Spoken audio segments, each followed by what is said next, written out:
Bom, temos perguntas Murilo, aí. eu queria Já está aproveitar indo aqui também para. te perguntar Ah, sim. um ponto, Murilo, que é o seguinte: a gente conversando, mas existe até Você fez um levantamento, né, de uns pontos de uma pauta regulatória interessante, né, que a gente tem de definições aí para ao longo do ano.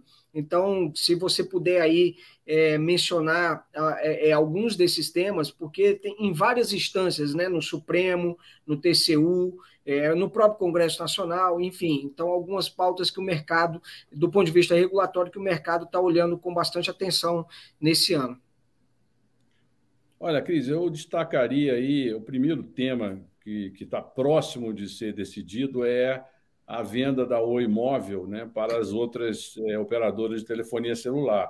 Esse é um tema muito importante, porque redesenha aí a oferta de serviço na telefonia celular no Brasil, e no momento que se cria também se implementa, se vai se implantar o 5G. Essa é uma decisão que vai ser tomada na Anatel e no CAD. E ela é muito importante, até considerando que a própria Oi ainda está em recuperação judicial. Então, isso é um tema que tem despertado muita atenção do mercado. Depois eu destaco dois outros temas na esfera do Supremo Tribunal Federal.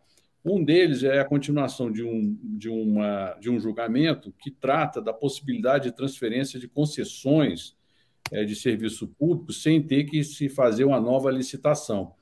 Esse tema é um tema que vem desde 2003, porque foi uma ação impetrada pela Procuradoria-Geral da República naquela época, em 2003, e ficou dormindo no Supremo até agora, quando no ano passado começou a ser julgado. Esse é um tema muito importante, porque tanto afeta a transferência de concessões que já ocorreram, né? Por exemplo, o concessionário entrou em dificuldades financeiras, não tem condição de prestar o serviço, e aí o governo autoriza que essa concessão seja transferida para outro operador. Então, imagine, várias concessões foram transferidas no passado e outras tantas, né, é necessário ter essa possibilidade para se manter o serviço público operativo. Então, é um tema que vai ser decidido pelo Supremo. E em Murilo, março. só um ponto desse assunto que você está falando. Essas concessões elas estavam enfrentando por conta desse julgamento, inclusive o Supremo estava indo numa direção oposta, acabou mudando de orientação, né? Mas essas empresas estavam com dificuldades, inclusive, de pegar empréstimos e financiamentos em bancos, porque os bancos estavam temendo que houvesse uma nova licitação. Então, isso aí estava repercutindo muito entre as concessionárias.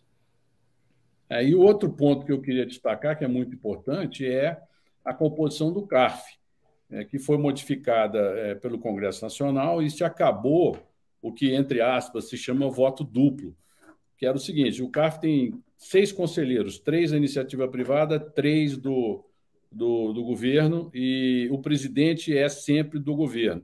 Então, em caso de empate, o presidente vota 2 vezes.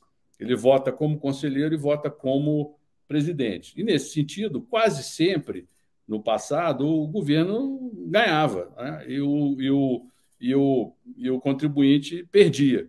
E aí o Congresso vem e acaba com essa facilidade e cria aí o princípio do indúbio pró-contribuinte, ou seja, se deu empate, a decisão é favorável ao contribuinte. Houve uma rebelião do governo, né, nesse sentido, e aí essa rebelião tem 2 consequências. A primeira, que fizeram uma ação questionando a constitucionalidade da lei aprovada no Congresso, ela vai ser julgada em março, teve voto já a favor da proposta, dizendo que deveria ser mantido aí esse chamado, entre aspas, voto duplo, mas também tem um voto muito bem feito do ministro Barroso, dizendo que não, deve-se prevalecer o princípio que existe no direito em geral, in dúbio pro réu, ou seja, na dúvida, a favor do réu, na dúvida, a favor do contribuinte. O fato é que o próprio CARF deixou de julgar questões mais, vamos dizer, robustas, né, com volumes de dinheiro muito grandes, com medo dessa regra começar a valer.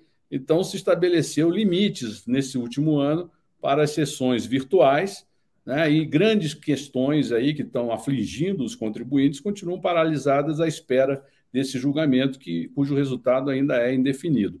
Então, são dois temas que eu acho muito importantes que tem no Supremo, além de, entre outros, muitos que lá sempre aparecem e sendo discutidos permanentemente.